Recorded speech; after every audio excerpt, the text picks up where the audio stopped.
भगवान के लिए कुछ दे दो, भगवान तुम्हें बहुत देगा। ये कोई साधारण भिखारी नहीं बल्कि ये है करोड़ों की संपत्ति का मालिक। लेकिन ये करोड़ों की संपत्ति छोड़कर क्यों बना भिखारी? जानने के लिए कहानी को सुनिए पूरा। चलिए कहानी स्टार्ट करते हैं। एक कहानी है बिजनेस टाइकून आर्यन मेहरा की। आर्यन मेहरा देश का सबसे सफल और चर्चित बिजनेस टाइकून, जिसके पास है करोड़ों की प्रॉपर्टी। हजारों लोग उसके नाम से जुड़े हैं, लेकिन फिर भी एक खालीपन है, एक सवाल जो उसे अंदर ही अंदर खाए जा रहा है।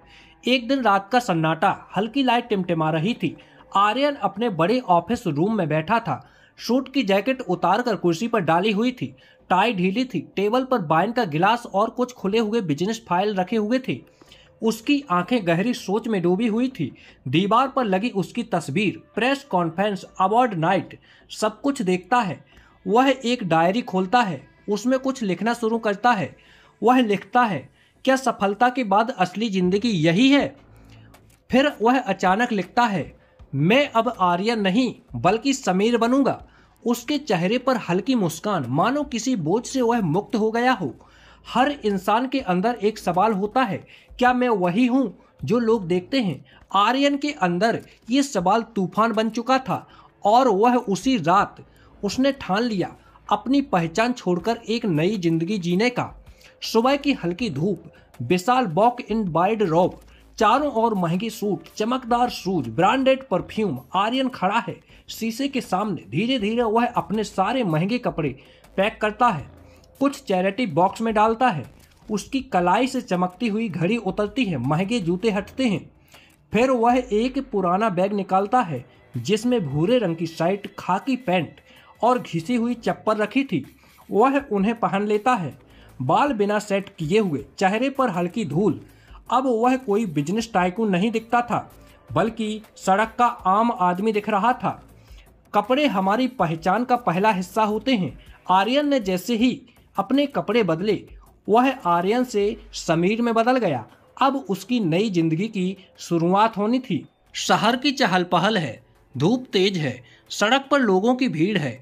समीर एक फुटपाथ के किनारे बैठा है, भूरे रंग की सुकड़ी शर्ट और धूल से सनी हुई पैंट, पैरों में घिसी हुई चप्पल, जिसके पीछे एक पुराना बैग और बगल में एक स्टील का मग रखा है। लोग आते जाते हैं, कुछ देखते हैं, कुछ नजरअंदाज कर देते हैं। एक बच्चा उसे देखता है और माँ से कहता है, माँ ये भिखारी क्यों बैठा है? माँ उसे खींचकर आगे ले जाती है। समीर हल्की मुस्कान देता है। कभी जो लोगों की नज़रों का केंद्र हुआ करता था, आज वो अनजान भीड़ में खो गया है। लेकिन यही जिंदगी का असली चेहरा था जिसे देखने वह आया था। समीर ने पूरा दिन इसी तेज धूप में बैठकर बिताया था। अब रात होने को थी, सड़क सुनसान होने लगी। स्ट्रीट लाइट की पीली रोशनी। समीर एक कोने में बैठा है, बैग सर के नीचे रखकर लेट गया। आसमान में तारे, दूर जाती गाड़ियों की आवाज, आसपास और भी लोग। कोई अखबार ओढ़कर सो रहा है, कोई पतली चादर से। समीर के चेहरे पर हल्की थकान, लेकिन मन में अजीब सी शांति। वह आसमान की ओर देखता है और फुसफुसाता है, शायद यही असली आज़ादी है। पहली रात फुटपाथ पर करोड़पति के लिए एक ऐसी परीक्षा थी, लेकिन समीर के लिए ये कोई नई शुरुआत। रात बीत गई, सुबह की हल्की ठंडी हवा। सड़क किनारे समीर भिखारी के रूप में अपने स्टील मग के पास बैठा है। भूरे रंग की सुकड़ी शर्ट, थोड़े बिखरे बाल, चेहरे पर हल्की दाढ़ी। तभी एक सफेद रंग की हैचबैक कार पास से गुजरती है और रेड सिग्नल पर रुकती है। कार की खिड़की का शीशा नीचे होता है और बाहर आती है एक नाजुक सी हथेली, उस पर पतली गोल्ड ब्रेसलेट। गाड़ी के अंदर बैठी है आन्या वर्मा, जिसकी उम्र लगभग 26 साल की। लंबे काले बाल, हल्के बैप्स में सेट। उसने पेस्टल ब्लू कुर्ता पहना है, चेहरा सादा लेकिन बेहद आत्मविश्वासी। वह समीर की ओर देखती है और मग में 10 रुपए का सिक्का डाल देती है। समीर उसकी ओर हल्की सी मुस्कान से देखता है और कहता है, धन्यवाद मैडम। आन्या बस हल्की मुस्कान देती है। सिग्नल हरा होते ही कार आगे बढ़ जाती है। भीड़ में कई चेहरे याद नहीं रहते, लेकिन कुछ अजनबी एक नज़र में दिल में उतर जाते हैं। समीर के लिए आन्या वही अजनबी थी। अगले कुछ दिन सुबह की वही सड़क। समीर अब रोज उस मोड़ पर बैठने लगा। उसकी शर्ट थोड़ी और धूल भरी, बाल और बिखरे। आन्या रोज उसी रास्ते से निकलती और हर दिन कुछ ना कुछ देती। कभी सिक्का, कभी बिस्किट का पैकेट, कभी हल्की मुस्कान, कभी बस एक नज़र। एक दिन वह हल्के पिंक कुर्ते में होती है, खुले बालों में एक सिल्वर हेयर पिन। समीर उसकी ओर देखता है, सोचता है कितनी साधारण फिर भी कितनी खास। कुछ रिश्ते बोलने से पहले ही बन जाते हैं। समीर को नहीं पता था कि वह क्यों इंतजार कर रहा है, बस इतना पता था कि उसका दिन उस मुस्कान से शुरू होता है। एक दिन आसमान में हल्की बारिश की बूंदें, सड़क किनारे समीर भीग रहा था, लेकिन चेहरे पर हल्की मुस्कान। तभी आन्या की कार रुकती है, वह उतरती है। उस दिन आन्या ने नीले कलर का रेनकोट पहन रखा था। आन्या, आप ऐसे भीग रहे हो, बीमार पड़ जाओगे, ये लो। वह बैग से एक पुराना लेकिन साफ रेनकोट देती है। समीर हैरान। समीर, मैडम इतना जिक्र क्यों? आन्या, जिक्र नहीं, बस इंसानियत है। समीर पहली बार उसकी आंखों में सीधे देखता है। कुछ पल चुप्पी। कभी कभी किसी की एक छोटी सी मदद दिल में एक पूरा संसार बसा देती है। और समीर का ये दिन बहुत अच्छे से निकला था। अब रात होने को थी, रात का समय था। फुटपाथ पर समीर जाग रहा था। पास में कुछ और लोग सो रहे थे। स्ट्रीट लाइट की पीली रोशनी में वह अपनी पुरानी डायरी निकालता है और उस डायरी में लिखता है, आज फिर आई थी, नहीं जानता क्यों, अच्छा लगता है। शायद ये पहली बार है जब किसी ने मेरी पहचान नहीं देखी, बस मुझे देखा। वह डायरी बंद कर देता है, आसमान की ओर देखता है। उसके चेहरे पर हल्की सी मुस्कान होती है। और उस लड़की के बारे में सोचते सोचते ना जाने समीर को कब नींद आ गई। सुबह हुई, दिन का समय था, सड़क पर हल्की भीड़ थी। समीर अपने स्थान पर बैठा था। दूर से चीख सुनाई देती है। एक बाइक सवार लड़का आन्या का बैग छीनकर भाग रहा था। आन्या पीछे पीछे चिल्ला रही है, रुको, है कोई, पकड़ो उसे, वो मेरा बैग छीनकर भाग रहा है। लोग देख रहे हैं लेकिन कोई मदद नहीं कर रहा है। समीर अचानक उठता है, बैग और मग छोड़कर बाइक की ओर दौड़ता है। आश्चर्यजनक तेजी से बाइक सवार को पास की मोड़ पर रोक लेता है, बाइक से गिरा देता है, बैग वापस लेकर आन्या को देता है। आन्या हैरान, तुम भिखारी होकर इतनी हिम्मत? समीर बस मुस्कुराता है। कभी कभी इंसान को हिम्मत दिखानी पड़ती है। उनकी आंखें मिलती हैं, पहली बार लंबा संपर्क होता है। उस घटना के अगले दिन सुबह का टाइम था, हल्की ठंडी थी, सड़क किनारे वही पुराना मोड़, लेकिन आज समीर के चेहरे पर आत्मविश्वास की हल्की सी झलक है। उसने भले ही वही पुरानी भूरे रंग की शर्ट और खाकी पैंट पहनी हो, लेकिन साफ सुथरी और सूखी हुई। बाल अभी भी थोड़े बिखरे हैं, लेकिन आंखों में एक नई चमक है। आन्या अपनी कार में आती है, रुकती है, वह खिड़की नीचे करके मुस्कुराती है और समीर से कहती है, कल के लिए शुक्रिया, अगर तुम ना होते तो पता नहीं क्या होता। समीर, अरे ये तो मेरा फर्ज था, वैसे भी अब आपका बैग मुझे ज़्यादा कीमती लग रहा है। दोनों हल्की हंसी हंसते हैं। आन्या बैग से एक पैकेट निकालती है, उसमें कुछ ब्रेड और फल थे। ये लो, नाश्ता कर लेना। समीर हल्की झिझक के साथ लेता है। कभी कभी रिश्ते बनाने के लिए बड़े बड़े शब्दों की जरूरत नहीं होती, बस एक छोटी सी मुस्कान और मदद ही काफ़ी होती है। समय बीतता गया। अब ये सिलसिला रोज का हो गया।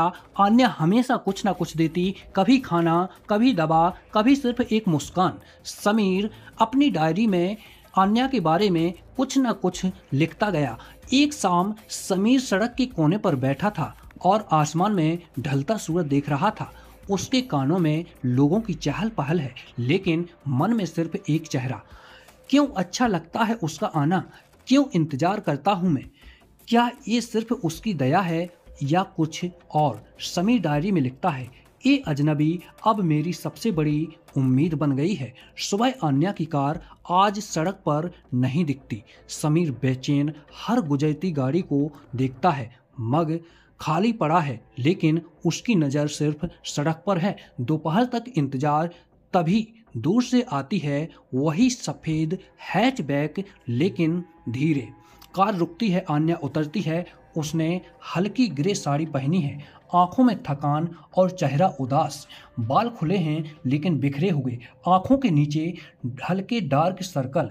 समीर, सब ठीक है ना? आन्या हल्की मुस्कान देती है लेकिन आवाज धीमी। हाँ, बस थोड़ा ऑफिस का तनाव है।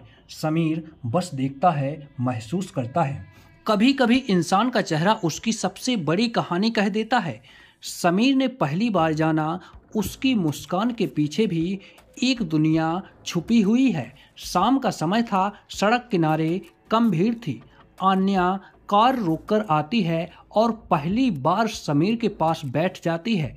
उसने आज एक साधारण पीली सलवार सूट पहना था, हल्के झुमके और खुले बाल। और आन्या समीर से पूछती है, तुम्हारा नाम क्या है? समीर, बहुत अच्छा नाम है। तुम यहाँ क्यों हो? समीर मुस्कुराकर, बस जिंदगी जीने आया हूँ। कभी कभी बहुत पैसा भी खालीपन दे देता है। आन्या हंसती है, फिलोसॉफी अच्छी है, लगता है तुम बाकी लोगों जैसे नहीं हो। समीर की आंखों में एक हल्की चमक, शायद मैं अलग हूँ। दोनों थोड़ी देर बातें करते हैं, किताबें, जिंदगी, सपने। समीर ध्यान से सुनता है, आन्या के चेहरे की हर हल्की मुस्कान को महसूस करता है। अब आन्या रोज कुछ ना कुछ खाने के साथ कपड़े भी देने लगी है। एक दिन उसने एक पुरानी लेकिन साफ डेनिम शर्ट और ब्लैक पैंट दी। आन्या, ये ट्राई करो, थोड़ा अच्छा लगेगा। समीर पहनता है, अचानक उसका लुक बदल जाता है। बाल अब थोड़ा सेट, चेहरा साफ, दाढ़ी थोड़ी ड्रीम। आन्या हैरान, वाह, तुम तो बहुत अच्छे लग रहे हो। समीर हल्की मुस्कान से बोलता है, धन्यवाद, लेकिन असली कपड़े अभी भी छुपे हुए हैं। उनके बीच अब एक अजीब सा कंफर्ट बनने लगा। एक दिन दोपहर का टाइम था, हल्की धूप, सड़क पर भीड़ थोड़ी ज्यादा। समीर अपने कोने पर बैठा था, मग उसके पास में रखा था और आज उसने आन्या की दी हुई डेनिम शर्ट और ब्लैक पैंट पहन रखी थी। बाल हल्के से सेट किए हुए, दाढ़ी थोड़ी बड़ी लेकिन साफ सुथरी। दूर से आन्या की कार दिखती है, लेकिन इस बार कार के पास कुछ अजीब है। दो लोग उसके पास खड़े होकर उससे बहस कर रहे हैं, शायद किसी बिल के पैसे को लेकर। आवाजें तेज हो जाती हैं। आन्या, मैंने कहा ना, पेमेंट हो चुका है। वो लड़का कहता है, अरे मैडम, चुपचाप पैसे दीजिए वरना अच्छा नहीं होगा। समीर अचानक खड़ा हो जाता है, उसकी आंखों में गुस्सा, चाल में आत्मविश्वास। वह भीड़ चीरता हुआ उसके पास पहुंचता है। समीर, समस्या क्या है? लड़के हंसते हैं, और तू कौन है, भिखारी? समीर ठंडे मिजाज में कहता है, उससे दूर हो जाओ। वह लड़कों को हल्की ताकत से हटाता है, एक को धक्का देता है। लोग इकट्ठा हो जाते हैं, लड़के भाग जाते हैं। आन्या के चेहरे पर राहत और आश्चर्य। तुम्हें इतनी हिम्मत कैसे? समीर बहुत मुस्कुराता है, जब सही काम करना हो तो डर नहीं दिखाना चाहिए। अगले दिन आन्या की कार सड़क पर रुकती है। आज उसने हल्का पीच कलर का सूट पहना है, बाल खुले और कानों में छोटे डायमंड स्टड। वह खिड़की नीचे करके समीर की ओर देखती है। आन्या, कल तुमने बहुत मदद की, आपका बहुत बहुत धन्यवाद। समीर मुस्कुराता है और कहता है, अरे धन्यवाद की जरूरत नहीं है, मुझे अच्छा लगता है जब आप मुस्कुराती हो। आन्या हल्की सी चौंकती है लेकिन मुस्कुराती है। वह बैग से एक छोटा सा डब्बा निकालती है जिसमें घर का बना हुआ खाना रखा था। आन्या, आज कुछ अलग है, ये लो, ये मेरे हाथों से बना हुआ है। समीर डब्बा लेता है। अरे वाह, मतलब आज दावत है। उनके बीच अब एक दोस्ताना अपनापन बन रहा था। समय बीतता जाता है। एक दिन शाम का समय होता है। आन्या सड़क पर आती है लेकिन आसपास का माहौल थोड़ा तनावपूर्ण होता है। सड़क के कोने पर कुछ शरारती लड़के खड़े हैं। आन्या की कार रुकती है। वह उतरने ही वाली होती है कि उनमें से एक कहता है, अरे ये वही है ना जो उस भिखारी से मिलने आती है। वे हंसने लगते हैं। आन्या थोड़ी असहज होती है। समीर यह सुनता है, उसने आज वाइट शर्ट और ग्रे पैंट पहनी थी, हल्के औपचारिक कपड़े। वह धीरे से उठता है, उनकी तरफ जाता है। उसकी चाल में एक अजीब सा आत्मविश्वास था। समीर, किसी महिला के बारे में इस तरह की बात करने की हिम्मत कैसे हुई? लड़के हंसते हैं लेकिन उसके लहजे की गंभीरता देखकर चुप हो जाते हैं। अभी एक लड़का पीछे से समीर को मारने वाला होता है। तभी समीर पीछे मुड़कर उस लड़के में एक लात देता है और वह लड़का पीछे जाकर गिरता है। तभी वह लड़के भागकर जाते हैं और आन्या के घर सारी घटना को बता देते हैं। इधर आन्या के घर पर आन्या के पापा के साथ फिर से बातचीत। लिविंग रूम में परिवार इकट्ठा है। पिताजी ने ग्रे सूट, माँ ने ब्लू सिल्क साड़ी, कुछ रिश्तेदार भी आए हैं। सब अच्छे कपड़ों में हैं। पिताजी, आन्या ये तुम्हारा दोस्त कौन है? लोग बातें बना रहे हैं। रिश्तेदार, भाई साहब ये ठीक नहीं है, ऐसे लोग भरोसे के लायक नहीं होते। आन्या गुस्से में, वो भरोसे के लायक है, बाकी दुनिया नहीं। मुझे परवाह नहीं है कि कौन क्या सोचता है, क्या कहता है। कमरे में सन्नाटा छा जाता है। जब दिल की आवाज़ दिमाग की सोच से टकराती है, रिश्तों में दरार आने लगती है। रात में समीर एक छोटे से किराए के कमरे में बैठा है। कमरा साफ सुथरा है लेकिन सादा। मेज पर कुछ फाइलें, लैपटॉप और एक पुरानी डायरी। वह किसी को फोन पर कॉल करता है। समीर, हाँ, अगली मीटिंग के डॉक्यूमेंट तैयार हैं लेकिन अभी कुछ समय और चाहिए। आवाज के पीछे एक अजीब सी गंभीरता है। कैमरा उसके चेहरे पर रुकता है, आंखों में एक गहरी सोच, जैसे वह किसी बड़े राज को छुपा रहा हो। हर इंसान के पास एक चेहरा दिखाने वाला होता है और एक छुपाने वाला। समीर कौन था ये अभी तक किसी को नहीं पता था। एक दिन बारिश के बाद की हल्की ठंड में दोनों पार्क में बैठे थे। आन्या ने व्हाइट और गोल्डन कॉम्बिनेशन की ड्रेस पहनी थी, बाल खुले थे। आन्या समीर से कहती है, समीर क्या तुम मानते हो कि कुछ रिश्ते अचानक बनते हैं? समीर, शायद। क्यों? आन्या हल्की मुस्कान के साथ कहती है, क्योंकि मुझे लगता है कि मैं तुम्हें पसंद करने लगी हूँ। समीर चुप हो जाता है। उसकी आंखों में हल्की चमक और डर दोनों होते हैं। समीर आन्या से कहता है, आन्या तुम्हें नहीं पता मैं कौन हूँ, लेकिन ये सुनकर अच्छा लगा। प्यार बोलता नहीं, बस महसूस होता है, और जब बोलता है तो दुनिया बदल देता है। समय बीतता गया, दोनों की नज़दीकियां बढ़ती गईं। एक दिन शाम का समय था। आन्या अपने कमरे की खिड़की के बाहर देख रही थी। सामने फैले बगीचे में हल्की हवा बह रही थी, लेकिन उसके चेहरे पर कोई सुकून नहीं था। वह सोच में डूबी हुई थी। उसके माथे पर चिंता की लकीरें थीं। कमरे की दीवारों पर बड़े बड़े फ्रेम लगे थे, परिवार के फोटो, सफलता की ट्रॉफियां और पुरस्कार। उसके पिता राघव चौधरी एक छोटी मगर नामी कंपनी के मालिक थे। उन्हें पैसों और प्रतिष्ठा का बहुत घमंड था। घर में इस समय माहौल तनावपूर्ण था। ड्राइंग रूम में रिश्तेदारों की भीड़ लगी थी। सबने अच्छे अच्छे कपड़े पहने थे। आन्या की माँ सुमन ने नीले रंग की साड़ी पहनी थी जिसमें सुनहरे किनारे थे। वह रिश्तेदारों को चाय और स्नैक्स दे रही थी, लेकिन उनके चेहरे पर हल्की बेचैनी साफ नजर आ रही थी। राघव यानी आन्या के पिता कड़क आवाज में कहते हैं, अब और देर नहीं करनी है। आन्या की उम्र हो रही है, हमारी इज्जत भी समाज में है। हमने वर्मा साहब से बात कर ली है, उनका बेटा आदित्य बिल्कुल सही रहेगा। वर्मा साहब शहर के जाने माने बिजनेसमैन थे। उनका बेटा आदित्य भी उनके कारोबार में हाथ बटाता था, लेकिन वह घमंडी, बिगड़ैल और थोड़ा हिंसक स्वभाव का था। उसके बारे में लोग कहते थे कि वह शराब और पार्टियों का शौकीन है, लेकिन राघव को उससे कोई फर्क नहीं पड़ता था। उनके लिए शादी का सौदा था और इस सौदे में पैसों और रुतबा भी जरूरी था। तभी एक रिश्तेदार हंसते हुए कहता है, अरे वर्मा साहब तो जानी मानी हस्ती हैं, आन्या तो रानी बन जाएगी और हमारी आन भी बढ़ जाएगी।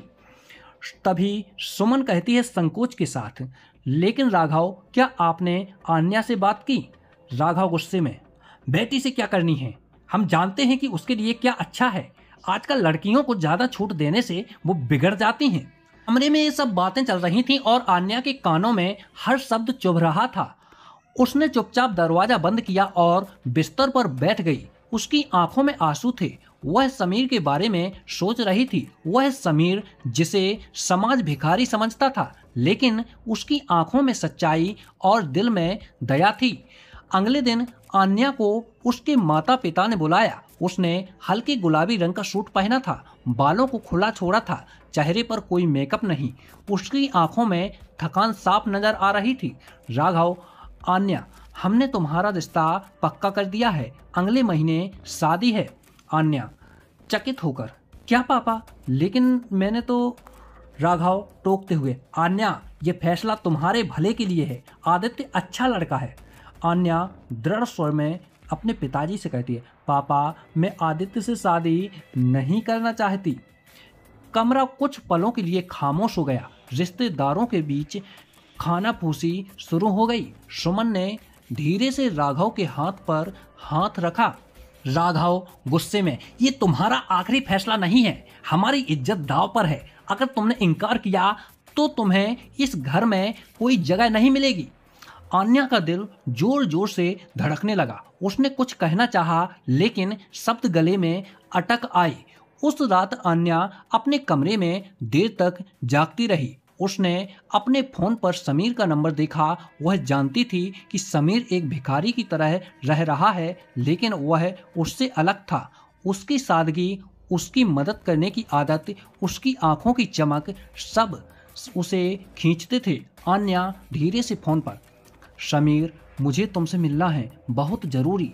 फोन की दूसरी तरफ कुछ पल खामोशी रही, फिर समीर की आवाज़ आई, समीर, क्या हुआ आन्या, सब ठीक है ना?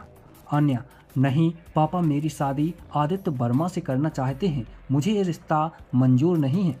समीर गंभीर स्वर में, आन्या, तुम्हें फैसला लेना होगा। तुम खुश रहना चाहती हो या समाज की परवाह करना चाहती हो? आन्या ने गहरी सांस ली। आन्या, मैं खुश रहना चाहती हूँ और वो सिर्फ तुम्हारे साथ मुमकिन है। अगले दिन घर में हलचल और बढ़ गई। शादी की तैयारियां तेज हो गई। रिश्तेदार आन्या के कपड़े सिलवा रहे थे, गहनों की खरीदारी चल रही थी। आन्या को अब घुटन होने लगी थी। वह अपने कमरे के बाहर कम ही निकलती थी। एक शाम सगाई की रस्म से पहले आन्या ने तय किया कि वह अब और चुप नहीं रहेगी। उसने अपने बैग में कुछ जरूरी सामान रखा, कुछ कपड़े, थोड़ा पैसा और अपना फोन। उसने खिड़की से बाहर देखा। समीर पहले से वहाँ खड़ा था। उसके पास कोई बड़ी गाड़ी नहीं थी, बस एक पुरानी बाइक थी, लेकिन उसकी आंखों में आत्मविश्वास था। दोनों ने बिना आवाज किए घर से निकलने का फैसला किया। आन्या का दिल जोर जोर से धड़क रहा था। वह जानती थी अगर पकड़ी गई तो उसकी जिंदगी पूरी तरह से नरक बन जाएगी। अब आगे क्या होने वाला है? क्या आन्या समीर के साथ भागकर शादी कर पाएगी? और क्या आन्या समीर की सच्चाई जान पाएगी? ये जानने के लिए आपको इंतजार करना होगा पार्ट 2 का। चलिए मिलते हैं अगले वीडियो में, यानी पार्ट 2 में, और देखते हैं कि समीर और आन्या किस प्रकार से करते हैं शादी।